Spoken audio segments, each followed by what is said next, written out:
Welcome to today's lesson, where we'll explore how depression manifests across the lifespan, from children and adolescents to adults and the elderly. Depression is a condition that can affect people at any age, but it doesn't always look the same depending on where someone is in life.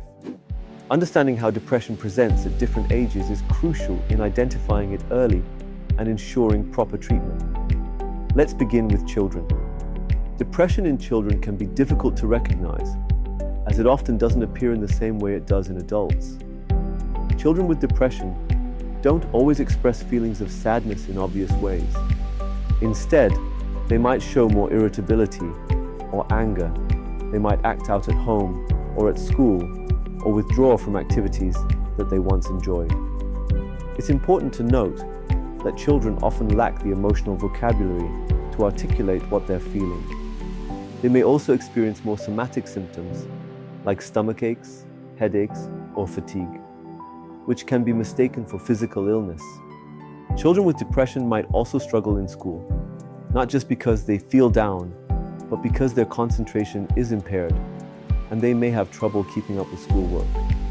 It's not uncommon for these children to have a diminished sense of self-worth, which can further affect their ability to form positive relationships with peers and adults. Reflection questions. How can depression in children be misinterpreted as behavioral issues? What do you think might be some signs that a child is struggling with depression rather than just going through a phase? Next, let's look at adolescence, a group where depression is unfortunately very common. Adolescence is a time when young people experience rapid changes, physically, emotionally, and socially. It's also a time when the pressures of school, peer relationships, and family expectations can become overwhelming. For many adolescents, these pressures can lead to depression. In teens, depression is often accompanied by feelings of worthlessness, self-doubt, and extreme mood swings. Teenagers with depression may show symptoms that are somewhat different from adults. While adults may tend to withdraw into themselves, adolescents often externalize their feelings. This can look like irritability, defiance, or risk-taking behaviors like substance use or reckless activities. Adolescents might also start to show signs of social withdrawal, distancing themselves from friends and family. It's important to recognize that depression in teens can be easily overlooked because the symptoms may overlap with typical teenage rebellion or hormonal changes. Self-harm or thoughts of suicide can also be common during this stage, and it's crucial for parents, caregivers, and educators to be vigilant. Reflection questions. Why might depression in adolescence be overlooked or misdiagnosed as part of the typical teenage experience? What are some strategies you think could help prevent depression in teenagers, particularly in dealing with school and social pressures? Now let's move on to adults. Depression in adults often comes with a distinct set of challenges. In adulthood, depression typically manifests with feelings of sadness, hopelessness, and a loss of interest in once enjoyed activities.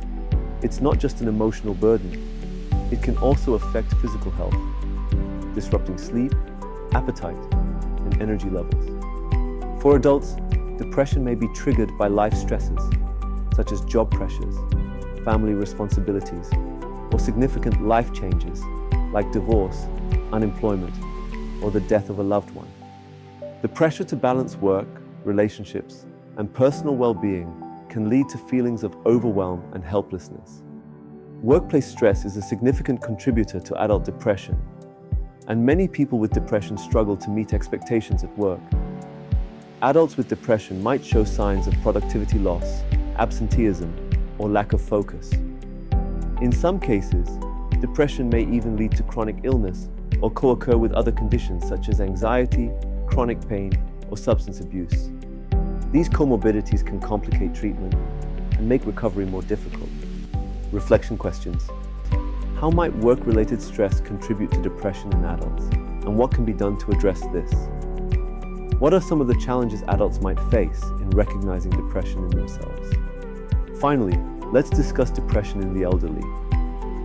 Depression in older adults often goes undiagnosed because it's sometimes mistaken for normal aging.